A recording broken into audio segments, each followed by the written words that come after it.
I'm reading the comments and I'm trying not to laugh. This is really bad. What a tough night this has been. Clarky, Rib, I guess you guys aren't doing too well, huh? Yeah, what can I say? The third period, the Ottawa Senators looked like they had turned back the clock to 2007 and came out of nowhere, unexpected. And we were talking about how the Montreal third period was the other night, and that just brought this to a whole other level. Clarky, Yeah, I just gotta say, we've been raving how good the Leafs are. I want everyone to let's hear it. Let's hear it in the comments what you thought of that performance, because let's let it all out, because I just hope we never see that again. That was complete. Just never want to see that. It's a nightmare. That's a reminder of what we've seen so many times. Maple Leaf meltdowns in the third periods. We've seen it against Boston 4-1 back in 2013. And I think this was almost more embarrassing because it was against a team that has 4 wins on the season. And 2 of them have come against the Toronto Maple Leafs. These are major red flags and major concerns. I don't even think it's the fact they lost. It's how they lost. They had a 5-1 lead almost at the end of the second period, and then they let up a quick goal, 5-2, and then the floodgates open in the third. We're going to show some comments here because I want to see what everyone in Leafs Nation and outside of Leafs Nation thinks. You can't blow a 4-goal lead. You definitely can't. That's just, I can't believe that. The inconsistencies killed the Leafs tonight. Jason always preaching this. They just stopped skating and were careless with the puck. That's spot on. The third period tonight was horrible. Just like the third period we saw against the Montreal Canadiens. We did nothing, and we were outworked and outplayed and outscored in the last period. Okay, if the Montreal Canadiens third period was bad, then you might as well be watching 13-year-olds play Pee Wee hockey. Because I'm not even sure it's in the same conversation. No, and Ottawa is not even close to the team that Montreal is either. No, we had a week prey. We had an easy meal tonight that we could have taken advantage of. 5-1 game could have been 7-1. Could have been a 7-1 game. I was so close to shutting it out and saying, yeah, I'll tune in then the game when the Leafs win. But wow, I'm glad I didn't watch. I'm glad I continue to watch it, because it's a reminder of how bad things can get and how quickly it can get like this. Like, we're Leaf fans, and it just, wow, flashbacks, horror flashbacks tonight. What is it about the Toronto Maple Leafs that has this onset of just, you need to lose in the most heart-wrenching, heartache way possible? It's just, we lose in the worst ways you can lose. I think it comes back to the killer instinct that had been going on all season that the good teams had, and I was starting to believe that Toronto might be one of those teams that had the killer instinct, and the last few games have made me really question that, because it's been mentioned in the comments, and I'm seeing them just pour in more. You can't blow a 4-goal lead. I don't care who you are, to any team in hockey with a 4-goal lead and basically 1 period left. You can't blow that, let alone to a team that has 3 wins on the year, and this is now their 4th. And then you still have a time to salvage it in overtime, and you still can't win that. Yeah, that's really disappointing. We could have salvaged it and bounced back, had a quick response to the adversity we were facing, that we dug our own grave. We shot ourselves in the foot, and we had no response. We allowed the Senators to take that win. Last place team, JB says last place team, and they made our Maple Leafs look silly out there tonight. Yeah, I think that last place comment, that's an extra sting for sure. It's a funny comment here though.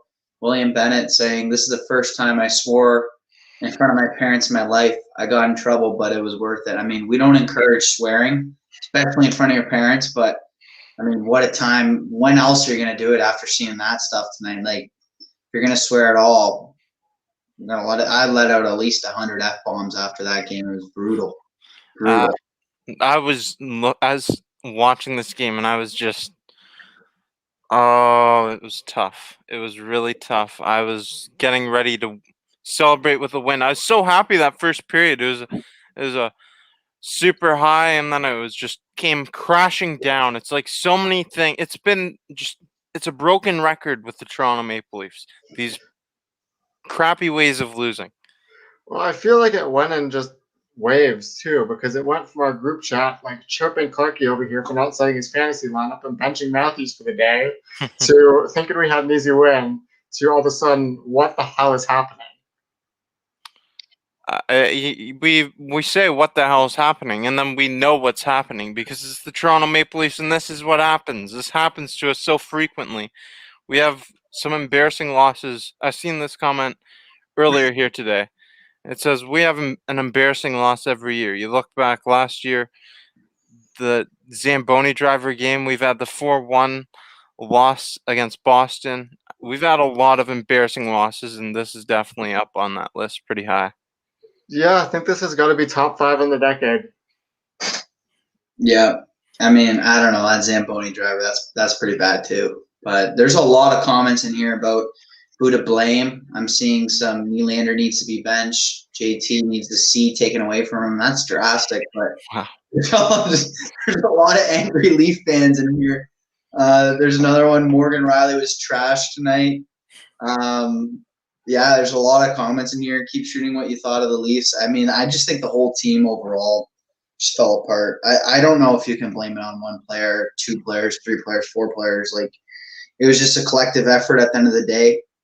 And when you blow a 5-1 lead, there's not one. You can't point fingers at one person. You got to look at yourself. Everyone on the team has to look at themselves and say, how could I have done better? Because if you're blowing a 5-1 lead, there's no one playing out of this world, or else you would have been able to defend that lead. You know what this was? This was just coming back to reality as a Maple Leafs fan. We start the season all high and mighty, top of the North Division. We won 11 of our first 14 games, and then we lose to the Montreal Canadiens. That's tough. It happens. But this, you blow a 5-1 lead the next game when I feel as if a lot of people would be comfortable banking on the fact that the Toronto Maple Leafs should have blown the Ottawa Senators out tonight after losing to a division rival, the biggest rivalry in hockey, Toronto-Montreal, losing that game. Then you follow it up by blowing a 5-1 lead to Ottawa in the third period. That's a joke. And I think if there's one person that you start to question here, because you really can't put the blame on one player and one person in general, but if there's one person that you really start to question, you got to look at Sheldon Keefe. Because obviously it's your job as a coach to adjust and deploy strategies based on where you're at in the game. And I don't know, it starts to raise question marks a bit for me. I don't want to read too much into one game and one blown lead, but that's not something you like to see. And as a coach, and we've been really confident in the stuff he's done, and I would have liked to see him maybe make a few adjustments there and try to stem it back more positively. There wasn't like. Sorry, go ahead. I'm so infuriated by this loss. I'm at a loss for words. This was horrendous what we witnessed tonight. Yeah, I hope Miles is not serious here. He said he lost a 500 bet tonight. That stings. I feel for you. I mean, I was looking at the lines too, and this goes back to what we're talking about against Ottawa. The lines was like Leafs were favored 2-1, 3-1 almost to win this game. Like, Vegas was so confident the Leafs were going to win. I wonder. I'm sorry to interrupt you, but I wonder what the odds changed to when the Toronto Maple Leafs were up 5-1. Yeah, how much would $1 have made you? Probably $5. Like, $1 would have got you 10 cents, maybe 20 cents. For Ottawa coming back and winning. Oh, $5. You would have 5 times your money. Easily. But yeah, I mean, I don't know. There's so many things we can get into here. There's so many different areas we could talk about. I don't even know where we want to start. Where do you guys want to talk about? Well, Bryce says the Sens have our number. And how about this? A team with just 4 wins. They've gotten half their wins against the Toronto Maple Leafs. That is infuriating to me. It's unacceptable. The Toronto Maple Leafs are supposed to be at the top of the North Division where they're sitting right now. You can't be losing to teams that you need to beat.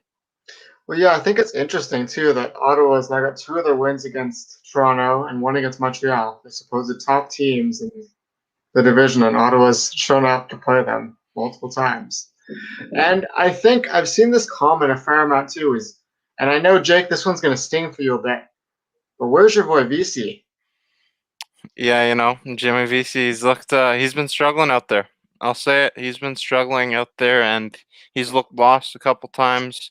He's been falling, missing opportunities, and maybe the new addition of Alex Galchenyuk will help out this team a bunch because we might need to see him get some playing time for Jimmy VC.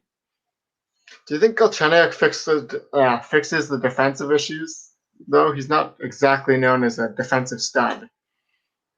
He's Galchenyuk. Yeah.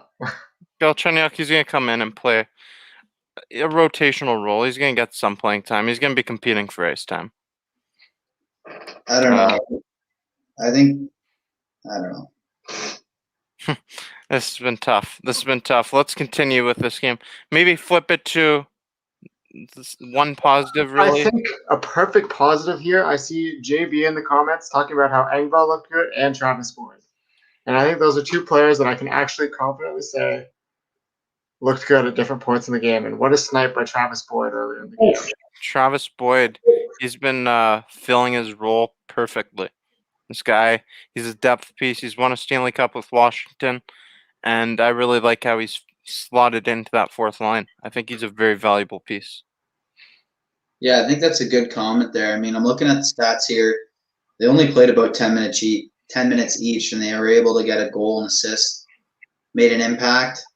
And yeah, Boyd's goal, that was amazing. Like the patience to have where most players you would have thought he would have just rushed the shot, especially a guy that doesn't see too much of the ice, too many opportunities. But the patience on that goal and his ability to finish, that was an amazing goal.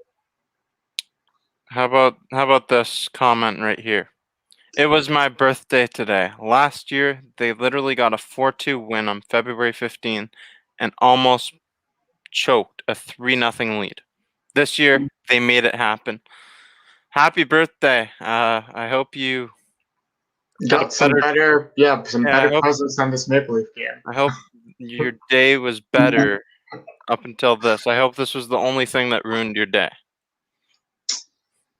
It would ruin your night. It really ruined the night. Dan, as a Montreal fan, he's always in the comments here. He says, Alex Galchenyuk is a great player, but not consistent, and his dad gets involved. I don't know about the dad thing, but I do know that he's been inconsistent, but he's also been shuffled around to 7 teams since 2012. That's got to be tough. His dad gets involved. Dan, if you would care to comment on that a bit more, I think it would be insightful for all of us. Is this like a LeVar Ball situation where it's like having a whole extra media circus, or I don't think is there a reason he's been on 7 different teams now? Is his dad playing a major part in this? Yeah. Rye with a great comment. The only good thing about this game was when Joe Thornton returned. I loved what I saw from Jumbo Joe out there tonight. What do you guys think? Yeah, we saw one. Sorry, go ahead. You can go, Rip. Matthews looked at home. I think having Jumbo back definitely, although he was already on fire to begin with, but it's not like he missed a step. I think some people were worried that splitting up the Hyman-Matthews-Marner line would potentially take a bit of time to adjust again, but Matthews didn't seem like he missed a beat. Got a sweet pass from Thornton, immediately put in the back of the net, and there's definitely some good chemistry there, and I still think we see that line, at least in spades, going forward at different degrees. I agree. I'm with you. He had almost 17 minutes of ice time tonight, a goal and assist. He was contributing. The goal wasn't pretty, but you love to see Jumbo Joe have contributions in his first game back, although the night didn't end the way you'd like it to ultimately. Yeah, I think you guys nailed it.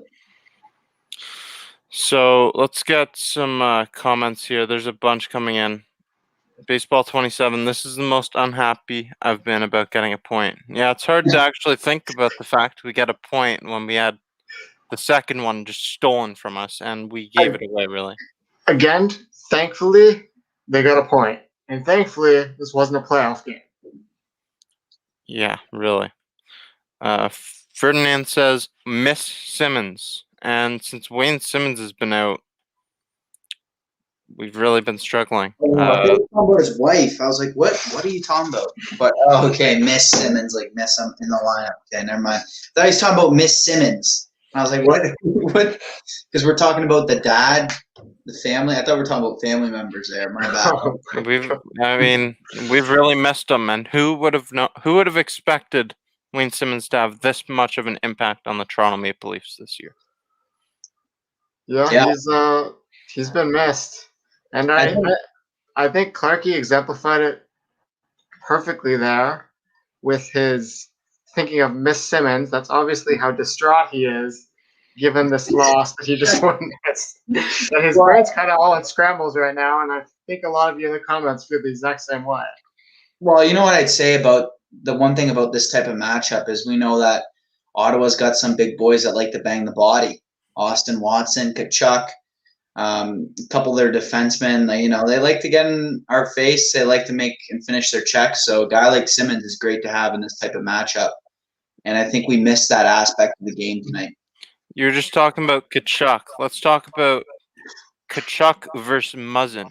This is a recurring theme, except it was Matthew Tkachuk we saw last time after Muzzin flipped the puck in the face of Brady's brother. Do you think that fight was a little bit of retribution? I think that's got to come up at family meetings or Zoom calls or whatever they're doing at this point now with the Chuck family. I wonder what kind of gifts that if the Chucks or Muzzin will be sending to each other at the end of the season. And honestly, I kind of wonder who's going to get the last laugh at this point. Because if I think it's more realistic to think Calgary and Toronto could play in the playoffs in Ottawa at this point, but who knows? Because obviously there's some bad blood there. Muzzin was a teammate of Drew Doughty's for years. We all know how he feels about Matthew Tkachuk and by osmosis Brady Tkachuk. And I don't know. That's the first thought that popped in my head when I saw that. And I remember I texted Clarkey and I'm like, he's like, oh, look at what just happened there. And I'm like, you do realize they're brothers, right? He's standing up for his brother. That's exactly what that is. Exactly what I thought too. Tkachuk, Muzzin. Muzzin's got a little rivalry with the brothers there. Yeah. I mean, I don't know. I think it is definitely related. He made his brother look like a fool, kind of. Got him so mad to the point where he was smashing his stick right off the ice. Like he was headlines in Calgary for a bit. His temper was shown off, but it also showed his passion. So good on that. And sorry if we're not getting your comments. We try to get your comments. Please don't spam. Please do not spam. JB says Brady texting Matthew. Leafs Flames Monday next week. So we'll get to see Matthew very soon. Should be fun. Odds they drop the gloves? Frank Rusty Nails, on a positive note. Cheer up, folks. The Leafs can make this all right on Wednesday. If they play a better team, play better team defense, they will win the game. So we play Ottawa on Wednesday and Thursday, and then we play Saturday night against Montreal. There's chances to bounce back, but I really thought we should have won 3 games against Ottawa Senators after losing to the Montreal Canadiens. I'm not accepting the fact that we lost tonight's game. That was bogus. We should not have cracked under pressure the way we just did tonight. I think Salman brought up a good point earlier. If you want to pull it back and touch on it a bit, because if he's playing devil's advocate a bit here, and I think it is good to at least evaluate that. So he says to give some credit to Ottawa. They still battled back from a 5-1 loss. A young team that will show how far hard work goes. That's a true point. But I think this is more bad Maple Leafs tonight. This is bad Maple Leafs. You cannot give up a 5-1 lead. You can't do it. Not in the NHL. Does Boston give up 5-1 leads? Does Tampa give up 5-1 leads? Does Colorado give up 5-1 leads? I can go on. Don't put Colorado on that name. They haven't earned anything yet. Okay? I don't want to hear any of this trash about Colorado. They have not earned anything yet. So the Leafs are not in the category either, but I don't want to hear anything about Colorado just because they got a couple of young guns. Until they do something, I don't want to hear it. I mean, unfortunately, they've done more than the Leafs have already, which is a little sad. Yeah, I mean, I think that Salmon has a good point, but at the same time, it's also, you could use that same point saying these young guns shouldn't be able to come back 5-1. We have the vets, we have the experience. Shouldn't be happening. How about Yeah, Tim? we have so many veterans and so much leadership on this team. Our team's older. The Ottawa Senators are where the Toronto Maple Leafs were a couple years back after drafting Matthews and having a bunch of prospects in their system, a bunch of young players with a lot of elite potential. And we just gave them this game. Although, on a note, how about Tim Johnson on Ottawa? You got to give respect where it's due. He's a hell of a player. He was a driving force for them coming back, and to do that at such a young age, 18 years old, that's something else. And yeah, if you're saying they're where the Leafs were a few years ago, I think that's their centerpiece they're going to build around between him and Shabbat. Definitely. He's a very talented player. What a skater. Oh, yeah, stud. Shout out to the hockey kid, Rib Tattoo. I love the name. Thank you for switching that. And everyone, thank you for your comments tonight. Keep shooting them in. Got a lot of stuff to talk about, and Solomon brought up a good point. We need different opinions in here, so keep shooting in your comments. There's a lot to talk about tonight. Yep, it was a tough loss, and this is another recurring theme, not just the Maple Leafs meltdown, but the last two third periods, so in tonight's game and the third period of the game against Montreal on Saturday. We've been outscored 5-0 in this period. We're leading both games going into the third period, and we blow the lead twice. Montreal, not nearly as bad because we were just outworked and outplayed. But Ottawa, we can't give up a 5-1 lead to the damn Senators. And I don't think that's a stat you want to see. Obviously, you don't like to see that for any period, but especially the third period. That's when it matters most. That's when games are decided, and that's when leads like this evaporate if you don't know what you're doing. And that's a concerning trend. If it was the first period they're getting outscored in, it's concerning, but it's a bit different. But the fact that that's now two straight third periods that they've went into with a lead and not been able to close either, I really hope this doesn't become a recurring trend. Well, the thing about this trend is how it just changed. The two games prior to this, it was the first period that we were struggling to get shots in. We had 3 shots and 4 shots in the 2 first periods, the 2 games prior to this one, and that we were struggling to generate any opportunities coming out of the gate. And now, to finish the game, we're just getting smoked, blown out by the other teams. I think Parker Murray had a really good comment here. Yeah, that's what I was laughing about here. Parker Murray, making excuses for this loss. They had the game big time and fell apart. We need big defensemen stay at home. Hard to play against. Total embarrassment of the jersey. I am a Leaf fan for over 40 years. Not a playoff team when you give up a 5-1 lead. No excuse. My thoughts. That's a hot take, and I mean, it's tough, but it's sobering thoughts from Parker Murray. So thank you for that comment. And you know what? If we're not a playoff team, you know what happens, Clarky. Yeah, our buddy down here, Rib, he said, and if you haven't seen the video a couple lives ago, it's funny. Great reactions. This was not scripted. Rib came up with it on the spot. Rib said, if the Leafs do not make the Canadian division, he's going to get a tattoo. We don't know what the tattoo is going to be, what it's going to be pertaining to, how big it's going to be, where it's going to be, but he said he's going to get a tattoo. And the hockey kid, one of the loyal fans here at Maple Leafs Media, switched his name to Rib Tattoo so he don't forget, and Rib cannot dodge it. So thank you, hockey kid, and you got to stay tuned for that and see how this season turns out for Rib and for the Leafs. I'm not gonna lie. After watching what I've just seen, I'm definitely sweating a bit more than I was before. I bet. Because I'm not sure I trust a team that's gonna blow that to Ottawa in the playoffs.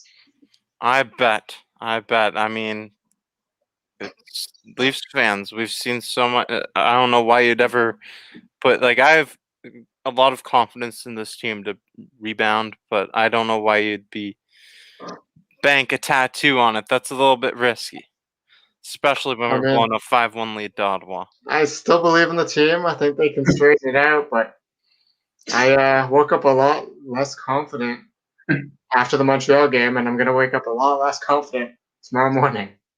Let's get to some comments here. Was making John Tavares captain a mistake? Still feels like we have no leader. Who wants to start with this? I'm gonna take both sides at this point because I don't think necessarily making John Tavares a captain was the mistake. Because obviously Martin Biron in your earlier interview touched on it and all the tangible qualities he really has, and even how he was demonstrating that as a youngster with the New York Islanders, and that still holds true. He's obviously a good leader to follow, and even if he's not doing the most vocal leadership, his on and off the ice, his actions follow and the team follows. But it still feels like it's Austin's team. I think that I'm not sure once have I felt like this is JT's team. The whole time, even with him having the seat, it still feels like it's Austin's team. Yeah, I get that feel too, but Tavares is the lead by example guy. He chose to come to Toronto, and I think he was the right decision for being captain of the Maple Leafs. Yeah, I mean, there's just some nights, I think like a night like tonight where you do question a bit his impact he has on the game. I think that obviously he's such a two-way player. It's hard to really quantify just looking at a stat line. But there are some nights where you're thinking, where's JT? We could really use a goal for him or some sort of contribution. He got close tonight, but there's some times where you do question it for sure. Don't worry though, our savior Galchenyuk is coming. Alex Galchenyuk. Let's talk about him a bit.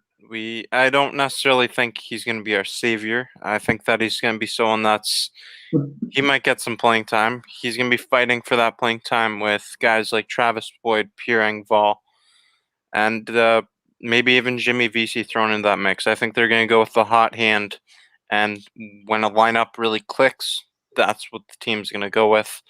Expect Alex Galchenyuk to contribute, but not a big splash move with major implications.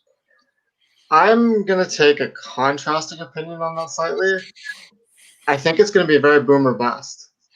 But I don't think the Leafs gave up much of anything, truthfully, that it really matters. Because he's obviously shown in the past, not so recently, but in his past seasons as a Montreal Canadian, that he does have the ability to be an elite goal scorer at the NHL level and to really create offense. And I think anytime you have an opportunity to bring in a player with that pedigree on such a cheap cost, you have to take that gamble. Because if the Leafs can bring him in and he's able to really thrive with this team and he can pot home 15 to 20 goals for the rest of the season, that's a huge addition.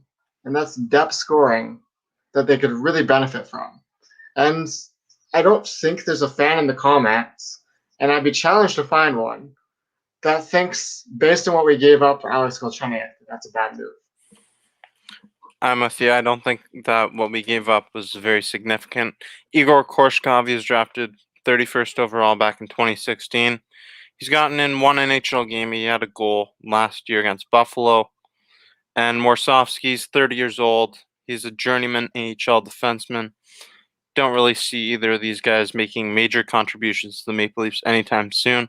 So why not get a guy who can slot in and play a depth role on your team?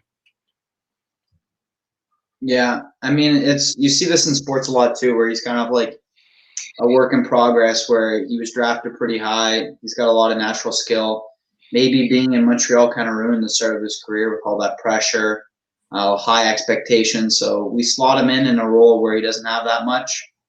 Maybe he can contribute. Selman's got a good comment here. Consistency is the problem with Galchenyuk.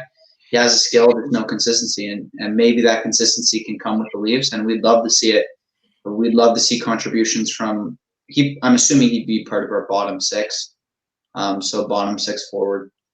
Yeah, think about if you played him with a guy like Jason Spezza, how beneficial that could be to him. And I think the big thing too, if consistency is his well-documented issue at this point, I'm not even sure the Leafs need him to be consistent night in and night out. They just need a few hot streaks at the right times. And if he's not playing well, you've got enough depth that you can sit on. But if he's on a hot streak and he's absolutely tearing it up, you can keep playing him, keep beating him the puck. Because Galchenyuk, he's a guy he's proven that he can score in the NHL. Back in 2015, he had 30 goals for the Montreal Canadiens, but he's never reached 20 goals in a season since then. And over the last 2 seasons combined, he's only had 9 goals. So he's really been starting to fade away, and he's been on 7 different teams. So the change of scenery really hurts. But we'll get back to trade talk later, maybe. Let's continue talking about this game tonight because it was an embarrassment. Let's get to some comments here. Someone says, my dad has been cheering for the Leafs for 47 years. He still hasn't seen a Stanley Cup. He's 58. Now I'm 22. I get the feeling that I might not see a Stanley Cup from the Leafs either. I mean, we're 22 years old, and I want to say the Stanley Cup's coming, but it's hard to say that with our history. Heck, we've yet to even see a Stanley Cup in Canada. Yeah. It's tough. It's games like this that really make you question what you see out of these Leaf teams. And it's consistency that always seems to be an underlying problem, no matter how good or bad the team is. One night they look like they're on top of the world, and the next night they're tearing your heart out and blowing a 5-1 lead. Yep, classic Leafs. King Toronto says Leafs need new line change, and maybe with bringing in Alex Galchenyuk, he can slot in there nicely. So something to consider. It's actually kind of funny. Alex Galchenyuk was traded twice in 48 hours. Probably not funny for him. That's got to be really tough on him. But he never actually left Ottawa to go to Carolina, so he doesn't need to do the 14-day quarantine period because he never left the country. I think that must have been set up. I think Carolina knew they were going to flip him, and the Leafs. It was like kind of like a, how in the NBA they do 3-team deals. I think it was kind of like a 3-team deal where Carolina had something set up with Toronto. Toronto probably knew about the trade from Ottawa to Carolina. Yeah, that would make sense, and obviously that's a big benefit for Toronto because anytime when you trade for a player, the fact that he potentially could have to sit out 2 weeks, as we saw with Laine and Pierre-Luc Dubois when they got traded, it's they're itching to start for the new teams, and the new teams itching to have them in. So the fact that he doesn't have to quarantine for that time period is, I think, really beneficial for this trade. It definitely is. It makes it much easier to integrate him into the lineup. Just get some more availability to really build that chemistry with other players on the team. Miles Tech says, Matthew said this was the worst game they played this year. Do you think that this was the worst game that the Toronto Maple Leafs have played this year, guys? Because you know what?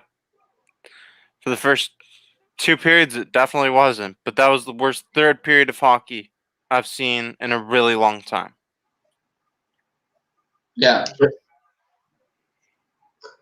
Yeah, it's I think there's only one comparison, and we all know what that is: the dreaded playoffs against Boston, blowing that 4-1 lead. And I think that's the only thing that you can even compare to this at that point. Yep. Question here, because people are getting on John Tavares tonight. Xavier says, does anybody else think we overpaid for John Tavares? The end of that contract could be brutal. John Tavares could have got more money by staying in New York. He could have had the 8th-year option. Decided not to because he wanted to be a hometown player, and he's a player that a lot of Maple Leafs fans consistently, year in and year out, when there was a big free agent who was from the Toronto area, we said, we want this player to come home. And John Tavares was finally that player to do it. I don't think we overpaid for him at all. I think that at the end of the contract, it could be brutal if he really starts slowing down even more. It could be bad, but right now, I'm not going to say we overpaid for him. And I think the big thing to take into consideration with Tavares, he obviously took a smaller discount to come home. And his game has never been predicated on speed. It's well documented that skating is definitely not his strong suit, all the way back to his junior days. So I think that he could potentially, unless the skating absolutely falls off a cliff to the point where he's not even an NHL caliber skater. But I don't think that happens with age. And given that he's not already dependent on like out of this world speed, I could see him potentially aging better than other comparable superstars. Look, we signed this guy as a big name. He's our captain. At the end of the day, he's our number one leader. And a team loses 5-1, he needs to step it up more. I don't care. This is enough soft stuff on Tavares, both you guys and some people in the comment. Too much hard stuff on him, too much soft stuff on him. At the end of the day, he played bad like everyone else on the team. And I think you can't be like, oh, Tavares, it's not him to blame. It's everyone's fault. It was a horrible game. So at the end of the day, Tavares, our leader, set the tone, come out strong the next game, get a goal, and lead by example. Get a win. Roger says could always trade JT to San Jose, and you cannot trade him because he has a no trade clause.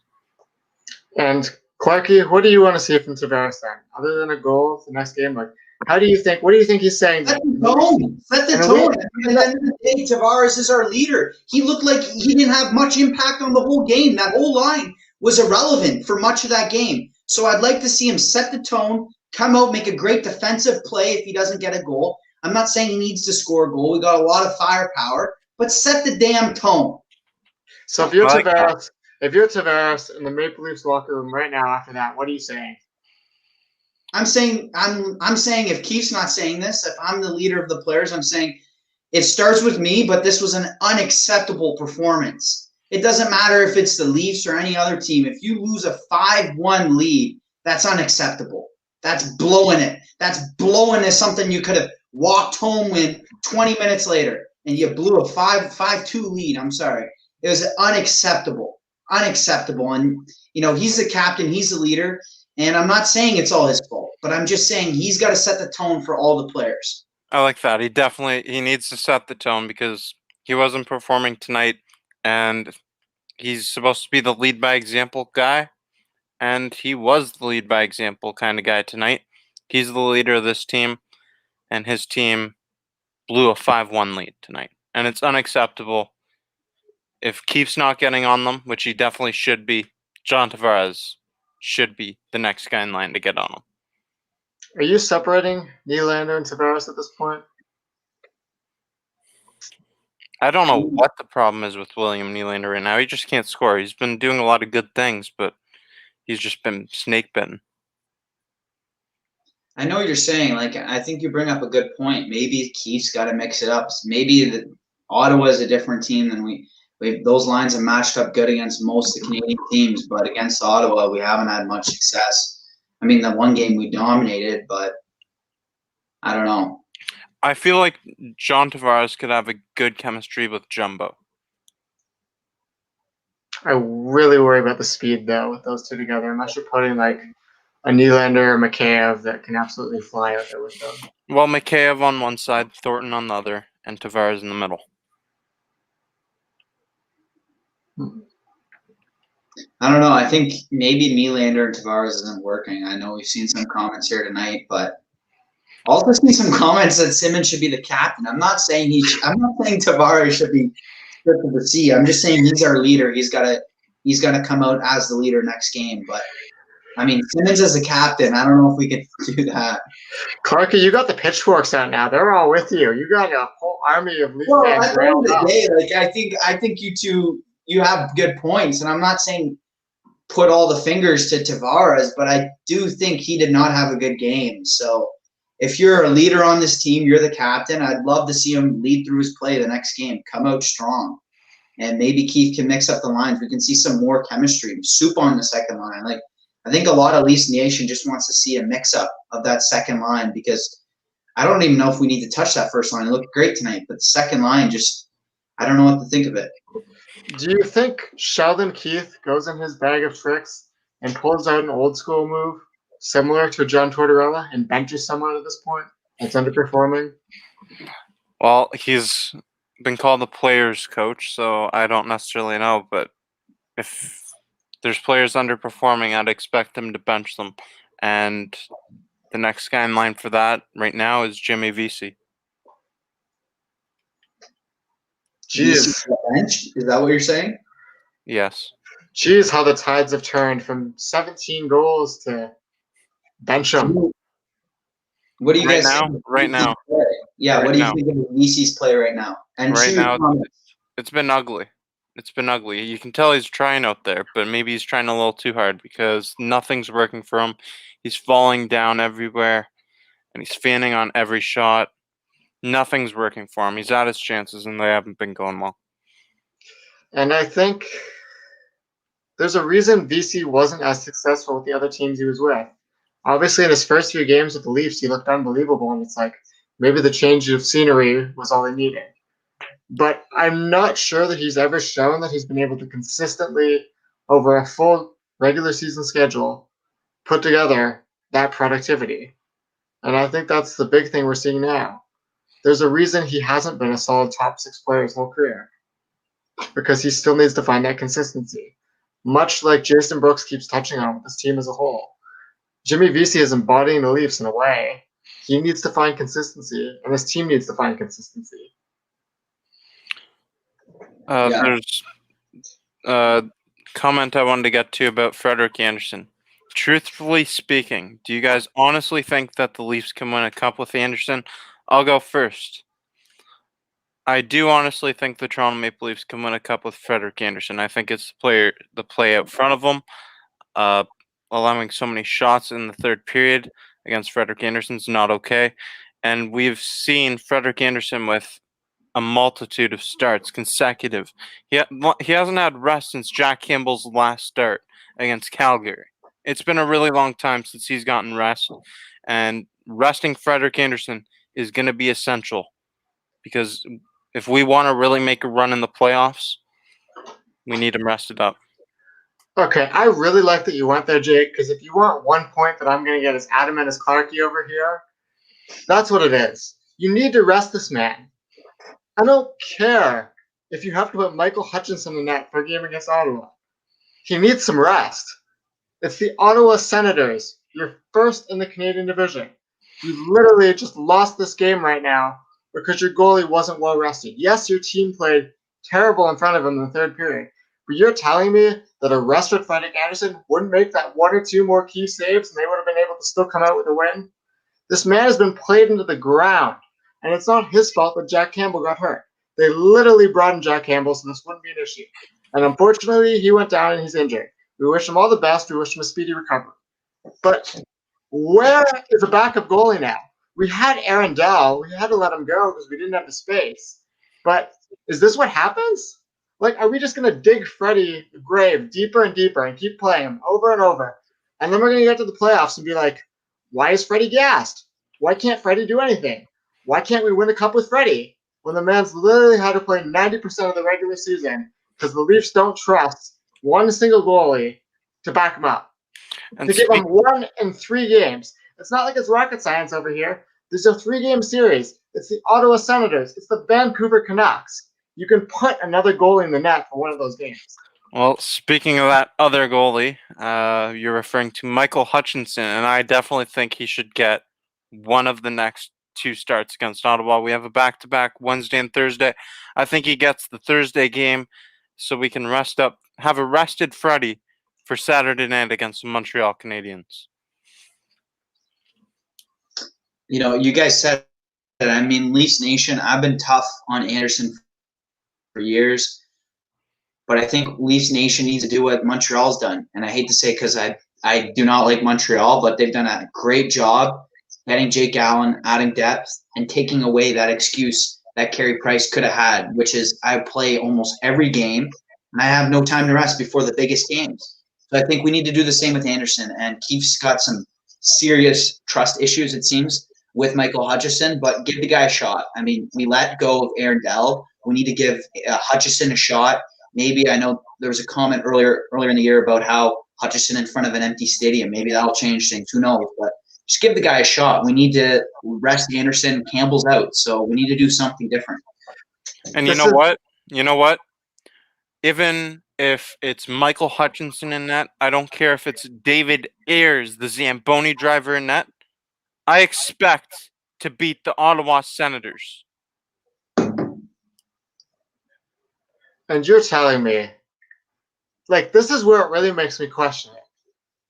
Does Keith have that big of trust issues with Hutchinson that he doesn't trust him to play against the Ottawa Senators?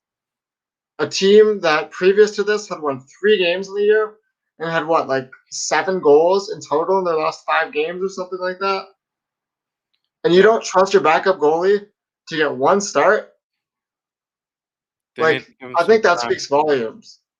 They definitely need to give him some time. There needs to be some decisions that are made, and you need to be able to rest Frederik Andersen. Just give him a night against one of these weaker teams in the division. If it's Ottawa or Vancouver, you should definitely feel comfortable starting Michael Hutchinson. Or if you're not, that's kind of a testament to the team in front of them. Yeah. And I think AC brings up a good point. That Hutchinson was actually decent last season during the playoffs for the Colorado Avalanche. It's not like maybe he hasn't been the most consistent goalie, but it's not like he's not an NHL caliber, at least fringe backup goaltender. It's not like he's just randomly picked out like a Zamboni driver from Saskatoon or like an AHL journeyman backup who's like 35 years old and has barely sniffed the NHL. He has played on different NHL teams, and he hasn't had the most success, but he has at least been a tangible, reasonable backup. I want to dissect a comment from Seth here, okay? He says, 1 game, terrible ending. We stopped playing, gained a point, and still first in the league. Fans got to shut up and get over it. And you know what, Seth? I appreciate your comments, but I disagree with you. I'm going to take the opposite side of this. Usually, I'm a positive Maple Leafs fan, but the Maple Leafs didn't gain a point tonight. They lost a point. They gave away a victory over the Ottawa Senators when all the points are all within the division. We gave out free point to the Ottawa Senators.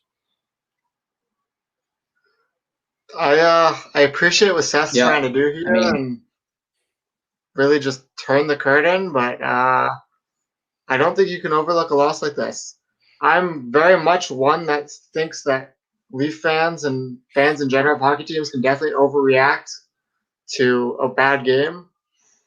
But I think this is one where it matters. This is literally watching a team with Stanley Cup ambitions, or at least at the very least conference final ambitions, have their foot on the neck of a struggling team that's won 3 times so far this year and can barely score. And over the course of 21 minutes, if you're taking the last minute of the second period and the third period, score almost as many goals in 21 minutes as they've scored in the last 5 whole games. Unacceptable.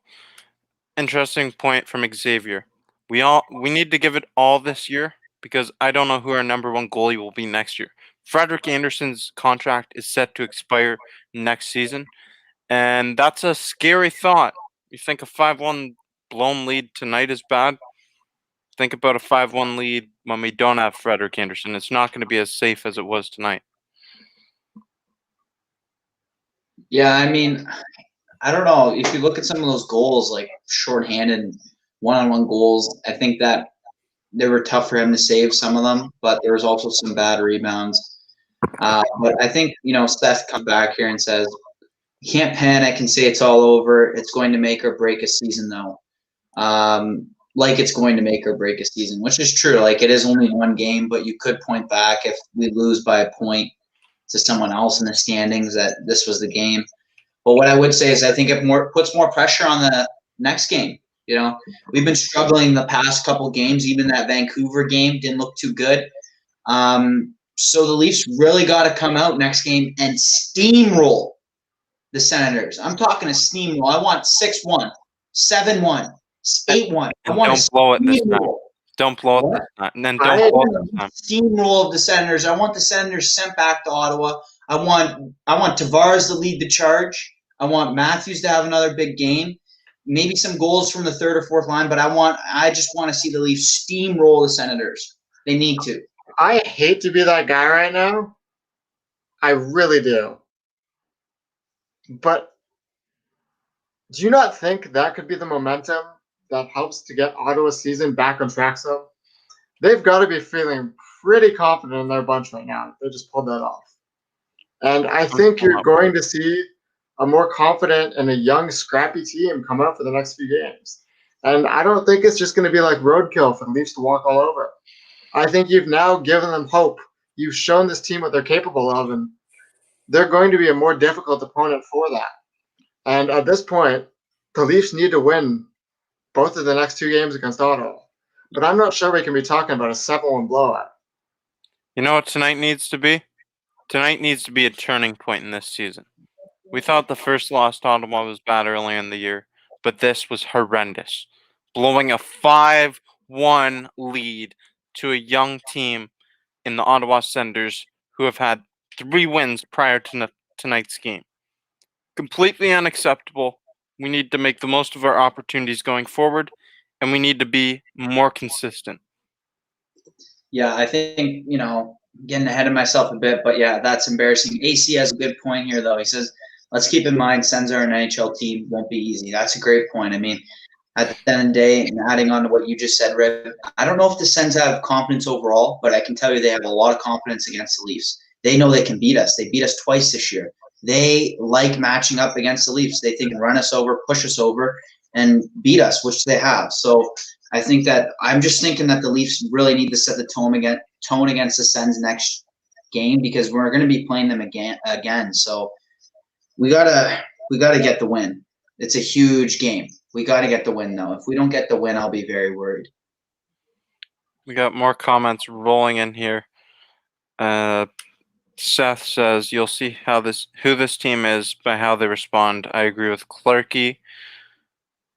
If this team is the team we think they are, they have the aspirations to be, then the response matters most. And yes, the way that they respond matters the most, but I expected us to have a response after losing to Montreal.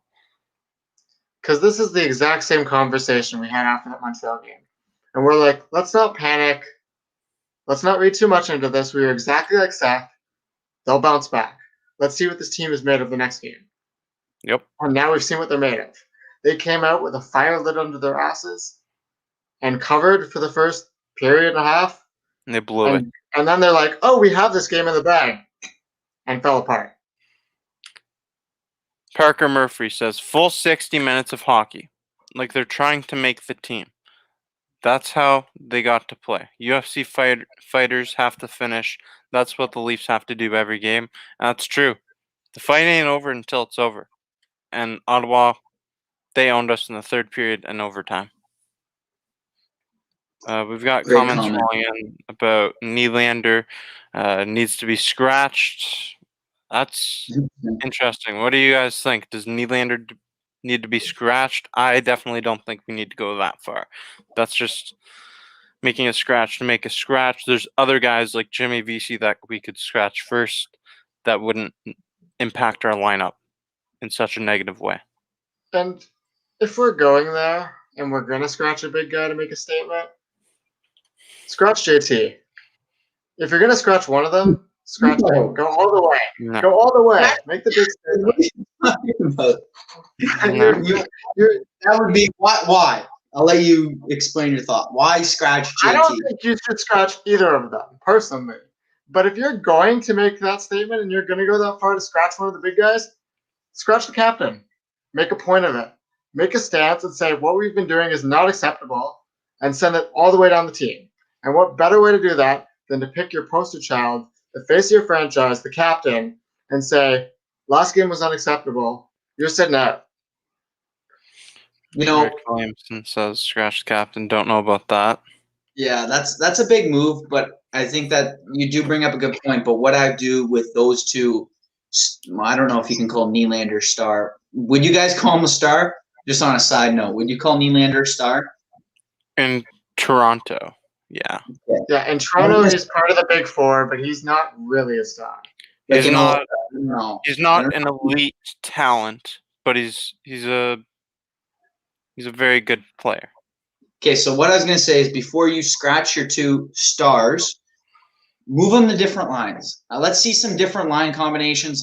Especially against Ottawa, because I feel like this just doesn't work against Ottawa. They know how to match up good against us. At least that second line becomes irrelevant. So switch up the lines. Let's see some combinations. And I think the other good thing too is we can't look at players based on their name. Because if we did that, Travis Boyd would have not cracked the lineup, and he got one of the nicest goals the Leafs had all season tonight. So we can't be looking at players just because of their name and who they are in their past. We need to be looking at what contributions they can bring to the Leafs, where they fit in the lineup, and are they going to help us win at the end of the day. Yeah, William Nylander scored 30 goals last season. He's got goal-scoring ability. He's got playmaking ability. He's a very valuable asset for this team. I don't think we scratch him. He looks like he's skating with a lot of confidence at all times. He's just been a bit snake-bitten, and we need to see the results come to fruition. And to echo this, I don't think you scratch either of them. That was my take. If you're going to make that stance, you go all the way. But I don't think there's a need to scratch either of them. I think Jimmy Vesey is the most likely candidate if the scratch does happen. And I think juggling the lines is probably the most important thing at this point. See if there is another combination that can free up Tavares and Nylander to perform a little better. You've obviously got Marner and Matthews, and they're both still playing quite well. You could try to juggle one of those guys with them. I know you don't want to disrupt that as much, but you've already mixed and matched with Thornton and Hyman. Maybe throw Nylander up there. This is what Seth says. He says Matthews with Nylander and Hyman, Marner with JT and Jumbo.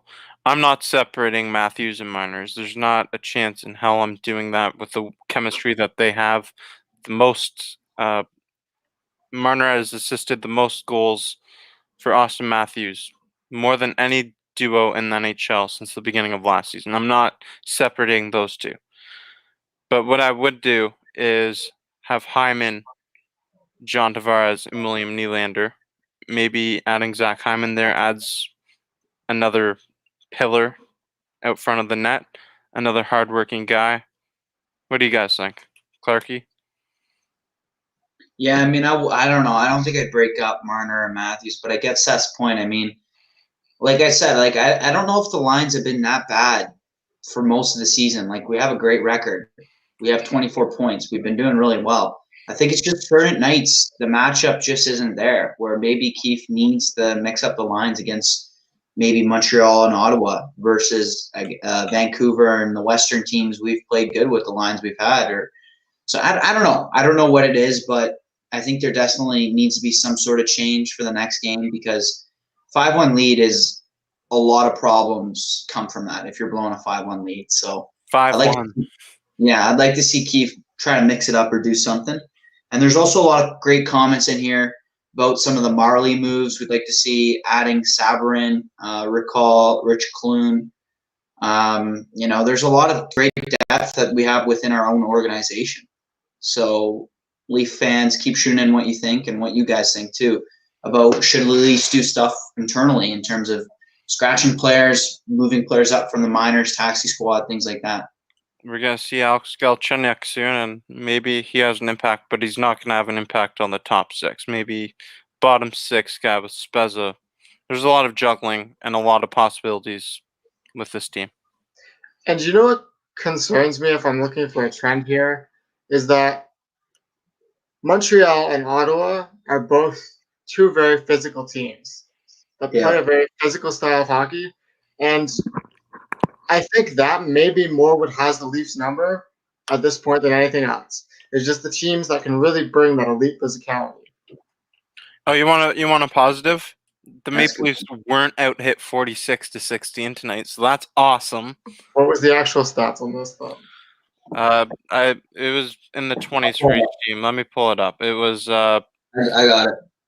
25-21 Senators. That's awesome. That's great. They're getting better. They're improving. within 4 hits. Can you check the third period, like by itself?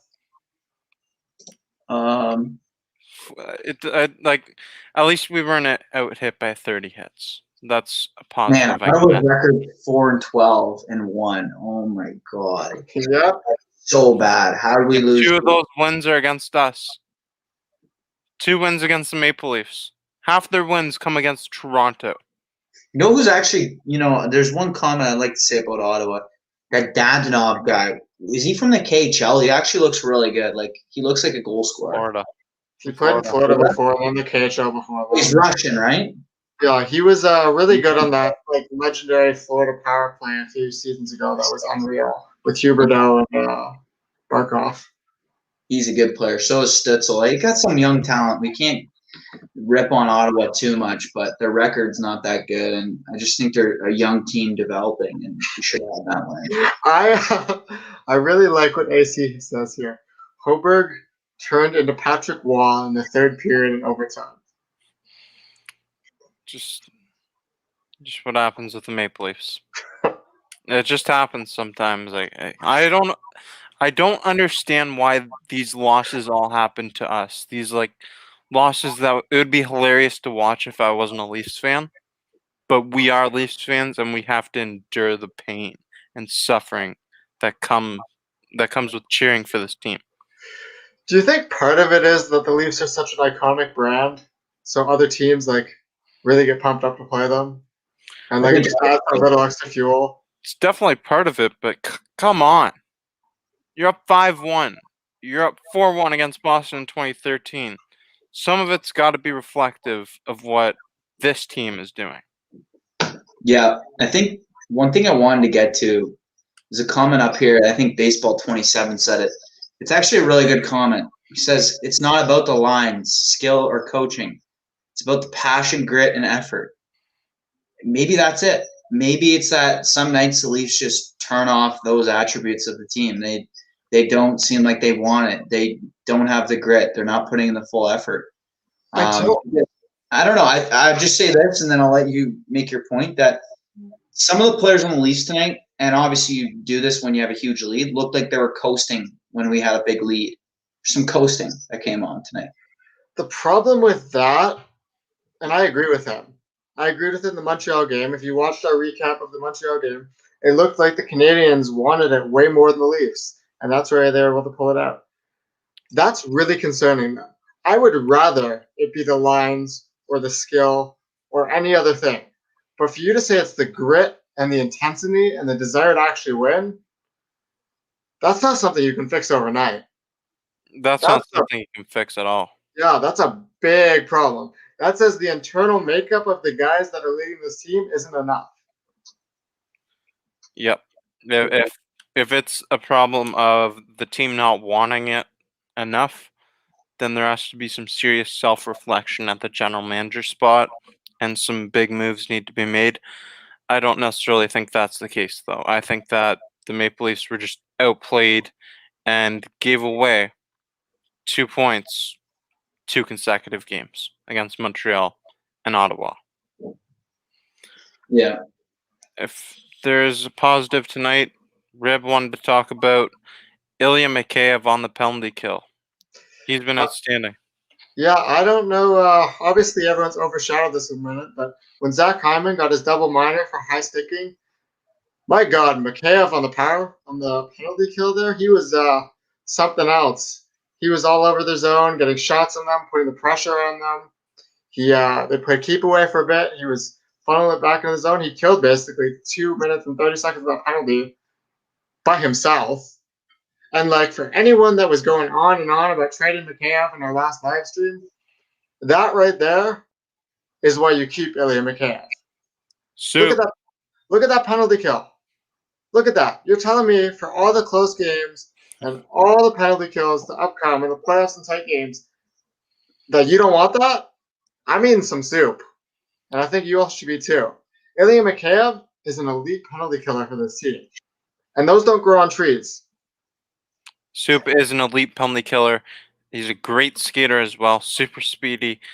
He gets in dirty areas. He blocks shots. He does it all for the Toronto Maple Leafs. He can score goals, but he was snake bitten and really struggling to get on the score sheet. Finally contributed a goal a couple games back against Montreal. That was a game winner there. I think the goals are going to start to come from him more, and it'll really shine up the stat sheet for him. But he's been very valuable for this Maple Leafs team since arriving last season.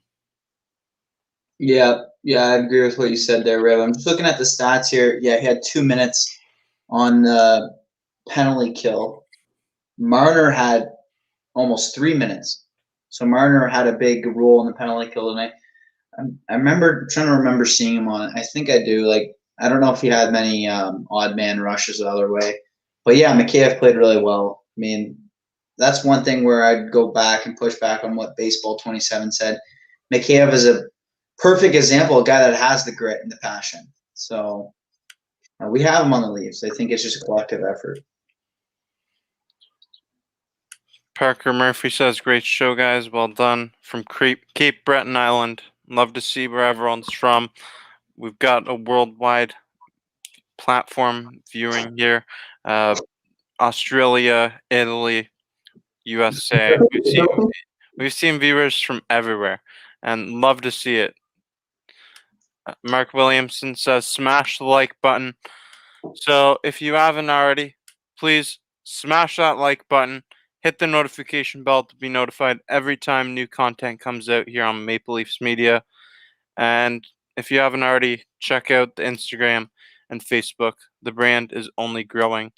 We're going to get to shot charts, and then we're going to head out of here tonight. Maybe take a few more comments along the way. So for the shot charts, first we'll take a look at the Ottawa Senators. And that's a very concerning cluster right in front of the net. All 5 goals scored fairly close to the net, but just look at the main cluster right in front of the net in the slot and just outside of it. Is it just me, or is that basically identical to the Montreal one? Yep. Just a lot more shots. And the goals are always coming from down low. You said you wouldn't be concerned unless there's a trend, but it's become a trend throughout this season. If you look back at the shot charts, almost every single game, there's goals from down low in the slot. And that's a big concern. We need to do a much better job clearing out front of the net. Yeah, net front presence is an issue. And again, Tkachuk he's a nuisance. Paul, they're big boys. They caused a lot of disruption in front of the net. And I think that's testament where we can't just sit back on our couches or wherever you're watching from and say, oh, Anderson should have had such a better night. I mean, look at the shot chart. Guy was left out to dry at some points. I remember a couple of the goals, his defensemen were in the crease with him. We don't want Hall in the crease. You need to be out protecting the slot. We don't need you. We have a goalie. We need you out in front. What's a slot? We have 3 goalies. I don't know what you're talking about. A defenseman are just basically parked right on top of a goaltender. Let's check out Toronto's shot chart. So Toronto, it's much more spread out. There's a lot of shots in the slot area, a bunch from that face-off circle. But it's 38 shots is nice to see. 5 goals is great most nights. But then giving up 3 goals in the third period doesn't really help your cause. Yeah, I mean, I don't know. I think the Leafs, albeit a huge meltdown, we actually generated some nice offense throughout the game.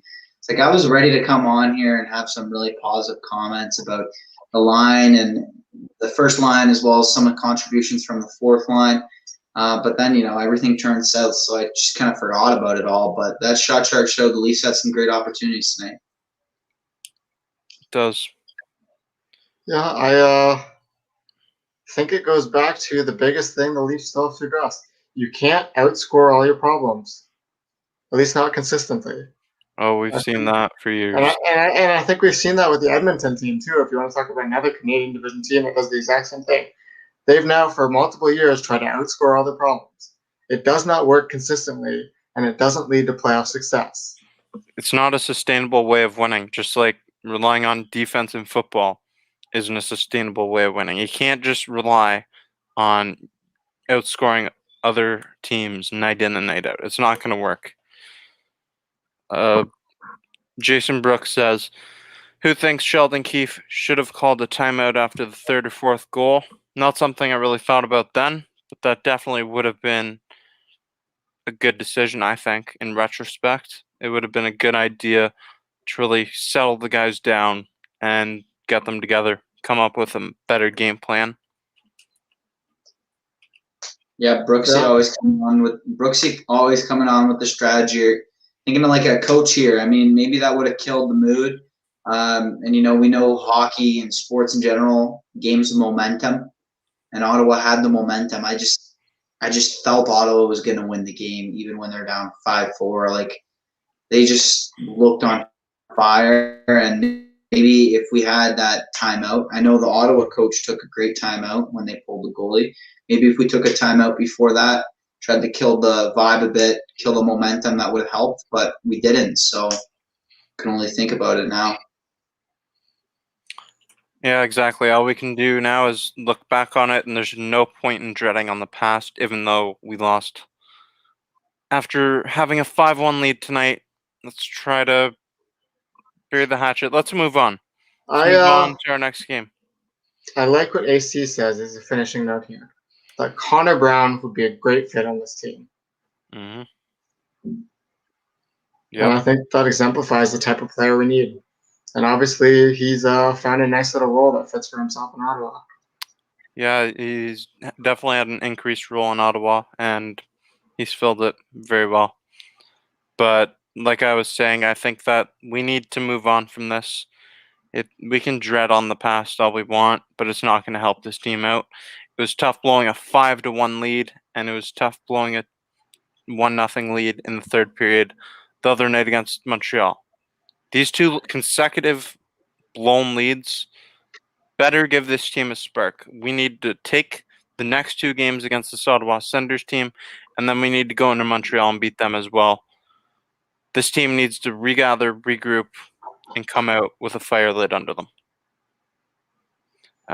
So that's all we have for you here tonight. I'm going to allow Rib and Clarky to give their closing words. Rib, what do you got for us? I'm sorry, folks. I'm sorry what you witnessed tonight. From all of us here at Maple Leaf Media, we feel the exact same pain all of you had to watch tonight. And believe me when I say it's not fun for us to come on and talk so negatively about the Toronto Maple Leafs and just rip them to shreds. And we definitely didn't like what we saw. And we're not going to sit here and flower coat everything when it's bad. And I'm glad that we had all you guys in the comment section feeding into it too. To both look at the positive things and to be able to move on to the next game. And also look back at some things the Leafs can improve on.